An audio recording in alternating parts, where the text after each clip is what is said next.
You know, I already feel so much better from last time now that I'm not doing any of the stupid side quests from this game. No Blitzball, no Sphere Break. The best part of this game is the feeling I get whenever I skip those pointless, shitty mini-games. In fact, without all that stuff, the game's only about 25 hours long, and most of that is leveling up your dress spheres. And oh man, is that drawing magic all over again. You see, character levels are one thing, dress spheres are another. Dresses level up separately from your character, and you gain points every time you use a job ability so you can get more job abilities. Problem is, you need a lot of points, there are a lot of dress spheres, and getting points takes a lot of time. You'll spend days just running around in circles around a save point, fighting the same monsters over and over and over again, which I guess is pretty standard if you played old school RPGs, but geez, here it's just tedious, and it really breaks up the game's momentum. Especially when you find the trick to maxing out your dress spheres with basically no effort. I think everyone figured this out at some point playing the game. All you have to do is find an elemental monster and have your white mage cast Reflect on the party. Since elementals only have one attack, that's casting an element spell, the spell will bounce off your party and hit the monster. So the monster can't touch you, and you can pretty much use any ability you want, as many times as you want, since the monster is healing itself with its own reflected spells. Nobody is hurting anybody, you're getting job points, and you can max out all your dress spheres in one combat given enough time and patience. Oh great, once again a game I can play without actually looking at it. You know guys, if I can play the better part of your game while comfortably reading a book, and I did, you have failed as storytellers! And programmers! Even so, the combat and job system are still easily the best parts of this game despite my bitching. I'd even go so far as to say that despite it being very easily exploited in many different ways, there's a lot of depth and strategy to be discovered. It's just too bad the diverse job system is buried beneath the flimsy excuse of the dress spheres. It's still better than the fucking sphere grid from 10. Way better. Oh my god, that sucked. Can you believe I didn't even mention that in my review of 10? It was one of the worst things about it. At least here you can just pick any ability you want to master. It's straightforward. That's all I'm asking for. As with the last game, it's the story that downright insults you with its near constant facepalm-worthy nonsense and completely unrelatable protagonists. Take this one, in which you play a group of ditzy girls who dress like skanks and fly around the world murdering people for shiny balls that contain recordings with less worthwhile content than a video of Keyboard Cat. I'm not even joking. I mean, I know this is a video game, and I'm supposed to just think of these poor bodyguards I'm gunning down by the hundreds as mere obstacles that turn into coins when they die, but my god, these poor fuckers are dying to protect this? This is not an end that justifies the means. Anyway, back to Xanarkand. You fight a boss there that's recycled shamelessly from the last game, only to find it's guarding a broken piece of a sphere instead of a whole one. So, once again, our diligence is so richly rewarded, I could piss myself. All that for nothing. So back to the ship to go chasing down another sphere. Second verse, same as the first, and the third, and fourth, and fifth. We're getting reports of an awesome sphere. It looks like it's already drawn quite a crowd. Oh, are you detecting waves of awesome coming off that sphere too? Set course, warp factor 1. I wonder what this awesome sphere is like. Well, it's definitely awesome. It will be, won't it? It's just gotta be awesome because the guy looking at the radar told us it was. It sure would have been nice though if his radar had told us not to go after those spheres that were pieces of fucking shit. How do you know it's awesome? What does that even mean? We're getting reports of an awesome sphere. Oh, I see. He's getting reports. Okay, assholes, I'll play. Reports from who? What are people just getting on their ham radios and calling it in? I mean, why would they do that? Tell a bunch of sphere hunters about it who are just going to come down and steal it from them. And how do they know it's awesome? If they know it's awesome, logically they must have seen it. And if they've seen it, why don't they just tell you what's on it and save you the trip? Otherwise, they haven't seen it, and therefore have no idea whether it's awesome or not. This whole thing with the sphere waves is such a transparent plot device. This guy might as well just say, I just read ahead in the script, guys. The plot says we should go over to Kilika Village for the next thing to happen. This is the first time we get a good look at the cultural impact of Sin's destruction. There's a lot of tension between the two big religious factions new on Spirit, to the point that violence has started to break out between them. And honestly, I really don't understand what either side's deal is. The first is the religion of New Yevon, which is just weird. I mean, New Yevon? What do they believe in? That Yevon wasn't such a bad guy? The dude was a genocidal theocrat who killed millions when he used magic to become a flying Godzilla.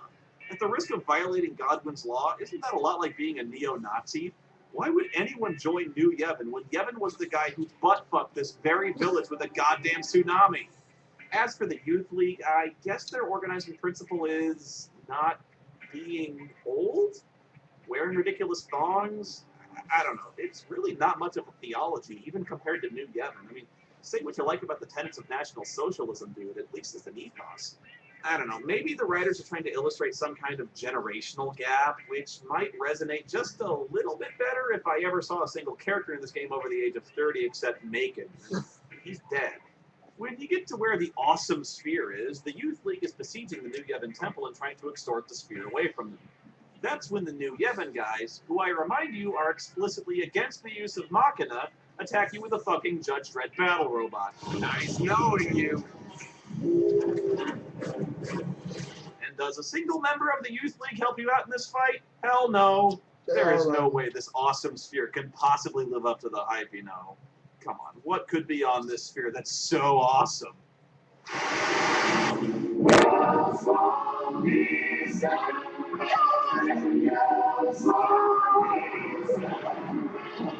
Awesome! No, actually, we see a guy who looks like Titus, but who doesn't dress like nearly as much of an idiot. You know, you're all I can count on to save that.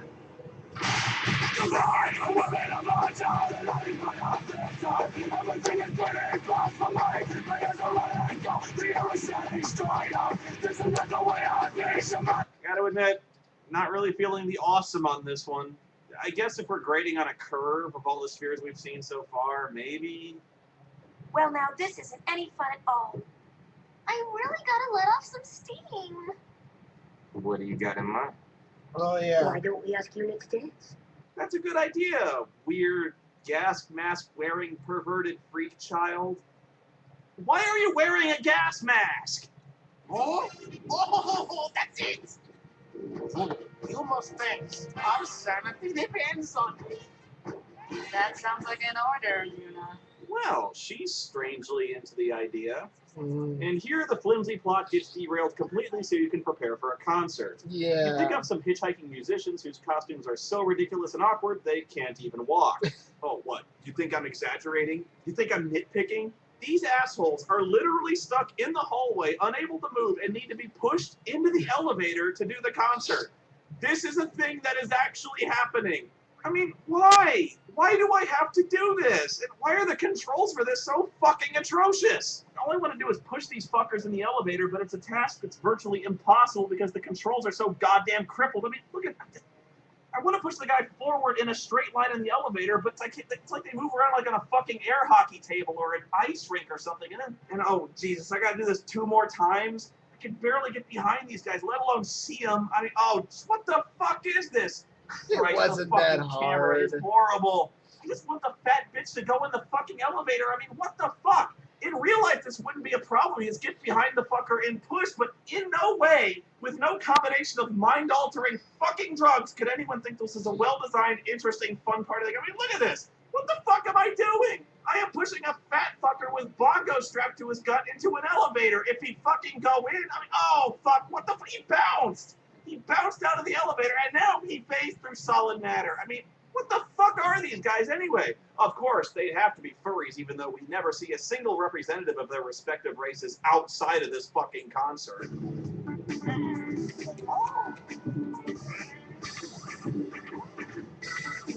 You know, I'm hearing a lot of instruments at this concert, like snare drums and an electronic keyboard.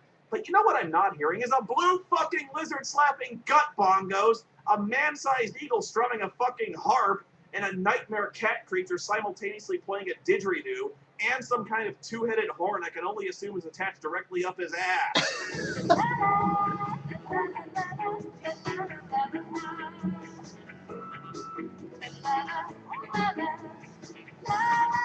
Oh, gosh, I was totally off though. Oh, come on. Even songs written by the Monkees had more substantive lyrics than this. Monkey! No, these Monkees. You're telling me she doesn't know the words to any songs? This is her whole set?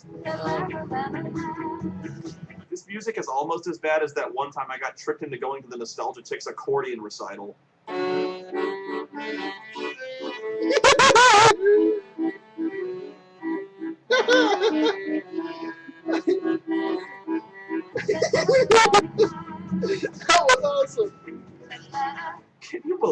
this? They didn't even attempt to make the lip flap sync up with the singing. This is horrible. Her mouth's just lazily opening and closing like a fish.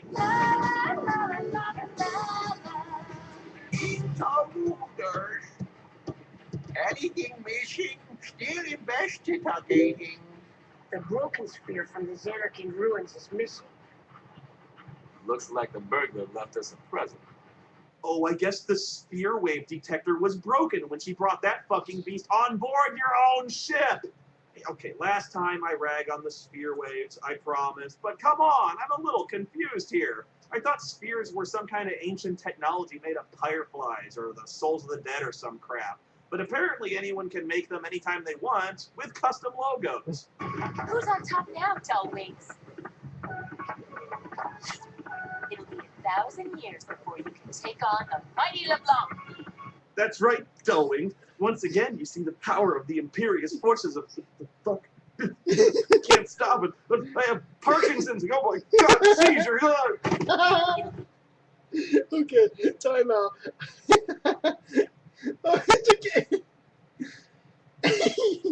He's doing a pretty good job of making fun of the game, though. Although, personally, I did like the game because it does have a good darker tone at points.